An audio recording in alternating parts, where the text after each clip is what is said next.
because we are starting this week with the season premiere of Fargo. Full spoilers for season 2, episode 1, entitled Waiting for Dutch. An unexpected turn of events at a diner disrupts the lives of a small Minnesota town. I think it's safe to say that we're not going to really spoil anything from season 1. So, No. I mean, this is an anthology show. Right. The Or most we can did. I mean, it's set in Yeah, the same very- universe. So, I mean, the most we'd say is, the daughter from the main two, like the main character is like the main character from the first season when she's all grown up. Like, so she's a kid in this one, but that's about it. That's like that's the whole connection. So. I Well, forget no, what- And there's, there's Snow as well. well, there's the crime syndicate. Oh yeah, the name. Yeah, I recognize the name as well. Yeah. but it's all pretty of those loose, things though. aren't Yeah. anything that we mention in this does not spoil season 1 No. at all, really. Yeah. I mean, the fact that one of these characters lives on to become older is the biggest spoiler you have, I guess. Yeah, so we know they're not going to die. That's Yeah, it. That's as much. We know as- Officer Solverson will not be passing away during Fargo season 2 because he was in Fargo season 1. But beyond that, anything else can happen. Also, I guess Ronald Reagan's not going to die in this season. Probably not. Unless you Probably pull not. Tarantino. Ooh. that would Yeah. be Oh, interesting. that's a good idea. All right. Well, let's not give Alan a Tarantino boner right now. Too late. Let's, It's there. no. Tables rising. We don't need a Quentin boner. We need a Coen chub. So if Oh god, this is the That's gonna be in the quickly. DVD box, isn't it? It's gonna be Yeah. on the Blu-ray box. it's very blue. Just try and stop me from naming this episode. Almost cancelled episode 60, whatever it is. Coen 69. It's 69. 69. Oh my god! I haven't even made any jokes that have been 69. Oh, I'm so loopy. It's been such a long week, and I didn't even make fun of Coen 69. Chubb. Oh man, just put all the. Never. Let's talk about Fargo, Let's talk about season Fargo. 2, episode 1. We all watched season 1. We all really liked it. It's an awesome show. Or Yeah, Mario Mario didn't didn't. watch it. The rest of us did. Okay, the rest of us watched it. So, Alan, what did you think about this premiere episode? It was pretty fucking awesome. I liked it Yeah. a lot. Also, Waiting for Dutch. I thought it was really funny whenever the UFO showed up because it immediately made me think of. We'll go straight into this. Predator. It made me think of Alien and Alien Really? Dutch. Oh, I was it thinking made- of Dutch I thought American X Files. Well, yeah, I mean, it looked like X Files, but whenever Alien showed up, I remembered. Oh, it's called Waiting for Dutch. Dutch is a character in Alien. It's also Yeah, a character in Predator because that's Arnold Schwarzenegger's character. That's what I Right. thought of. Yeah. But yeah, it almost feels like the Coen brothers directed it. There's a lot of like crazy kind of like weird things going on with how it's directed and written, and a lot of the dialogue and stuff. The music is fucking awesome. I love the Music's- music. in music's this. great. Yeah. Music is pretty great, pretty there. I love the UFO moment because it was just totally out of fucking nowhere. Like Yeah. I'm like, this is a show that doesn't have this kind of thing, and there's a UFO. Yeah. Can we bench the UFO talk just a little? Because I'm so fucking confused by that. But I don't want to talk about that quite yet. I want to talk about the actual plot of the show and the actors and everything. Obviously, because it's an anthology show and we're back in time, we've Yeah. got completely new actors now. Patrick Wilson plays the younger version of Officer Solverson. And by the way, I totally forgot I remember Bruce Campbell's going to be Ronald Reagan, but I forgot everyone else who was cast in this because every face that popped up was like a little surprise. It was like, Yeah. oh look, Ted Danson. Oh look, Patrick Wilson. Oh look, Mary Oh, Jane.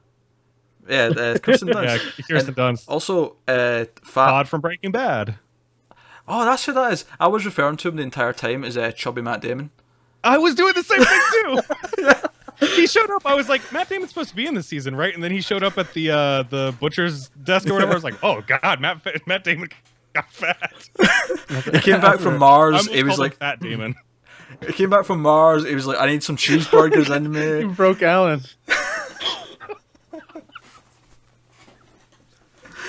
Oh god, it totally looks like a fat Matt Damon though. broken. It's insane. You have to call him Fat Damon now, Peter. Fat Damon. Okay, right. Yeah. I will say I have one caveat about the episode. Mm-hmm. Her name is Kirsten Dunst, and her accent is a bit iffy. It's a bit. I mean, yeah, and she's Yeah. not the only one. Nick Offerman's there, and I love Nick Offerman. oh But yeah, he his, was a pleasant surprise. his accent We'll was see. Honestly, with a show like this, it kind of like is about like the North, right? It's not really about like one particular state or anything like that. And there is an accent that goes along with most of the show, but I'm willing to believe that some of these people who don't have these accents might have like migrated there. Oh yeah, this is my thing. Yeah. Is that I feel like Nick Offerman just feels like someone who's not from there. So he just had a Right. different voice. Whereas with Kirsten Dunst, I felt like she was trying to do the accent and Exactly. constantly failing. Exactly. You know? Like Silverson's wife doesn't really have that accent either. Yeah, but she's not trying to do. Kristen Milotti, right? Is that Yeah. yeah. She's just doing whatever accent she's doing. She's not trying to do the main one. Whereas I feel like Right. Kirsten But Dunst is. I mean, I totally agree. I don't want to. I don't Yeah. want to sound like I'm on the Kirsten Dunst bandwagon here because she definitely was an odd point in the episode. But Nick Offerman also like there were some scenes where it was like the first. It's just from a filmmaking perspective, I can tell like, oh, they shot this first, and then they shot this at a different point, and then this was probably on a different day or whatever. Because there's like certain shots of him where it sounds like he's trying way harder to do the accent, and then other times it just sounds like Nick Offerman. I didn't really and catch that. I mean, I think I just I don't know. I may be If analyzing that's the too much, case, but then maybe it won't be as much of a problem going forward, since like he'll decided, right, I'm just doing this for the rest of the season. Yeah. You know. But when it comes to both of them, I mean, even with Kirsten Dunst, and I don't want to sound like with Nick Offerman, like I'm super hung up about it. It's just I've heard his voice way more, so that's probably why. Whereas Kirsten Dunst, I was like, oh, she's in this? Okay, interesting. And then I had to get used to the fact that she was in the show. But I didn't hate her in it or anything. No, I didn't either. I thought I was noticing the accent being kind of like say when someone does like an impression of Arnold Schwarzenegger and they do what everyone does when they do an impression of Arnold Schwarzenegger, but it doesn't actually sound like him. That's what it kind of felt like. Yeah. Yeah. I guess with her, I was more concerned with how her character was written than how she was playing terribly, it. but sure. Well, it's just she's in an interesting spot her in so that, much. like, she's A lying complete to. moron and piece of crap. Yeah. I don't Well, think no, that's... hold on. Okay, hold on. first of all, Okay. right, Mario did not like this. Oh, hold on. No, Peter Allen was going to say something. Oh, I okay. think. Well, no, you mentioned like the writing of her character and stuff, and like how she is, and yeah, it's obvious that anyone who did that is like fucking ridiculous, right? But Yeah. the thing is, like, whenever Fat Damon comes home Yeah. and he goes into the kitchen and everything, and he's gonna sit down, like she has those magazines stacked up, right? And she's like really touchy about those. So that told me right then and there that she had kind of like something going on with her. She's nuts. Like there was something off with her. Yeah, she made him pull up a seat and sit even though there's two other chairs at the table. And the seat is awfully high up compared to the table, right? And it's like, obviously he's going to be uncomfortable if he's eating there, but she doesn't really think about that sort of thing. And like whenever it progressed from there, I was kind of more forgiving of it, I think. And I think that really helped me. I think the thing to remember with Fargo as well is that there's a lot of quirkiness to a lot of the characters. And one of the things I love this episode, by the way. I don't know if I made that clear, but I love the weird tone that it achieves because it's very unique. It's got that humor in there, but things also feel like they have weight, and it's this really bizarre thing. And it's also really funny, like the scene with is it Kieran Culkin? Yes. Yeah. Yeah. I was trying to remember which Culkin it was, but yeah, Kieran Culkin. He with him in the diner when everything's going down. That scene, it was a brutal murder scene of like 3 people, but almost every part of it was making me laugh. It was so Coen Brothers. Really? Yeah. It was hilarious. so Coen Brothers. Okay. It was like fucking That's news to me. insane. I mean, like the ending song is directly out of "Oh Brother Where Art Thou," like the one that goes over the credits. Oh, yeah. It's by someone else, but it's actually the song that the sirens are singing at the river whenever they're going past Yeah. it. I knew And it sounded there's so many things in this episode that are directly related to the Coen Brothers or homages or anything like that, and it felt so much like this is what it's going to be. It's going to be a Yeah, Coen and what Brothers I TV series.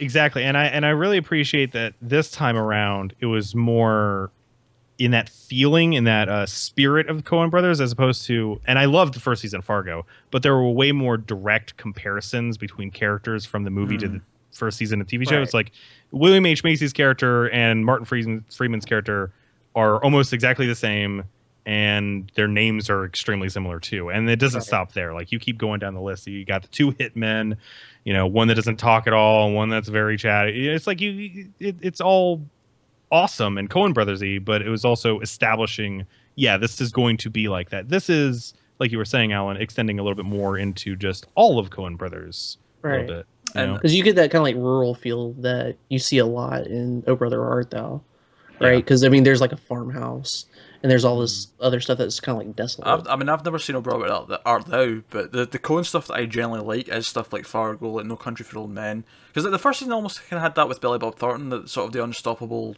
killer kind of side of it, the hitman. And I have great I didn't know what to expect from season 2, like, because the first season was so similar to the movie. Like, it was kind of like, it's not based on the movie, but it kind of is, like, it's so close.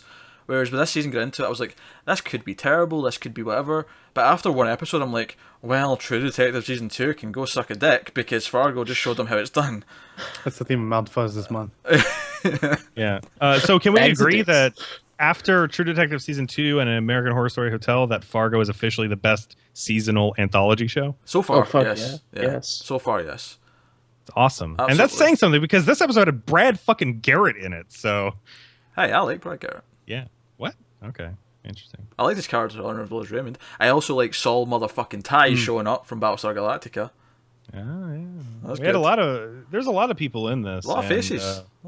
And we're going to get even more as the season And goes a on. lot of them made me do double. Because even Kirsten Dunst, when she first showed up, it didn't click until like 10 seconds in. I was like, okay, is that Kirsten Dunst? Oh, it is. I was waiting for her to call Fat Damon Tiger or something. Or get upside down and kiss her in the rain. Every time I see Fat Damon, I think of the kid from Home Alone 2, the stock boy that chases after Kevin McAllister as he's running out of the... Who also looks like Matt Damon. Yes. Hey, and then we got a Culkin in the show. And Yeah, you it's go. like a big circle. All we need is Rob Schneider, and we've got Home Alone 2. No, that is never no.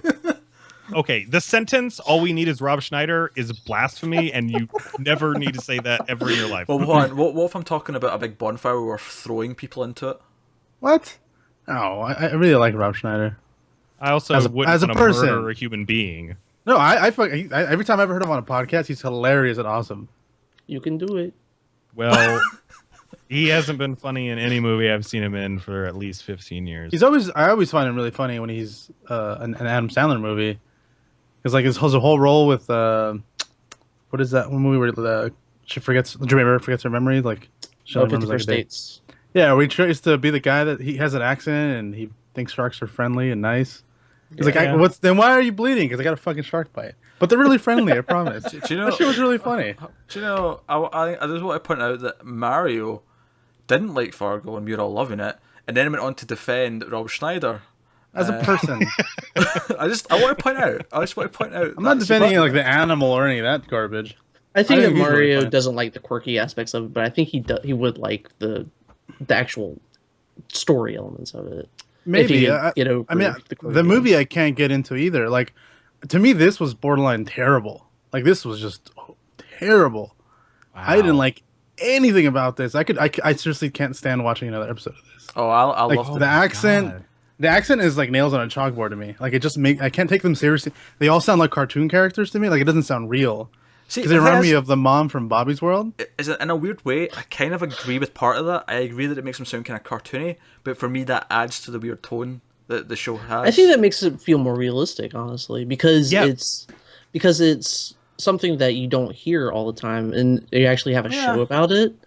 People it's sound these like that. people. I know these that people makes sound like that, and makes they me not live in wanna this ever area. talk to you know? these people ever again. Like, Kirsten Dunst's character was just so dumb that I'm like, I hope to God people like you don't exist because this is terrible. They I don't want to do, watch people Mario. this stupid. Dude, Dumb people exist everywhere. It's not just Yeah, but I don't want to watch that. Like, it just makes me infuriated because like you're really stupid. Why are you doing this? This is so dumb because if anybody had an IQ over like 80, they wouldn't be doing this. This plot wouldn't be happening. So I just nothing. I didn't like a single thing about this show at all. For me, it ended far too. I couldn't believe when the credits rolled. I was like, "Wait, what? That was 40+ minutes or whatever it was." Like, no, I loved it. I loved it too. I Yeah, thought it was I loved great. it too. Like I was watching it and I felt this sense of I'm so happy I have this show back in my life. I couldn't get into the movie. The farthest I got is after the wife is kidnapped, and then like he tries to sell a card to these people, and they're arguing about the paint, something or other. And then I was like, I can't do this. Yeah, I do can't want to watch point out when I watched this right after it, there was like a FX promo thing for like all their main shows that are on right now, and it was like Tuesday night American Horror Story, and then Wednesday night Bastard the Executioner, and I'm like, all your shows are terrible, but this one's really good. Which is funny because usually FX has really great shows most of the time. It's just right now they have some of the shit ones on. Yeah, because I mean, FX had The Shield, which was one of the best shows ever. It's also got Louis, which is great. It's Always Sunny, and It's Always Sunny's good. Sunny. Yeah. Good too. yeah.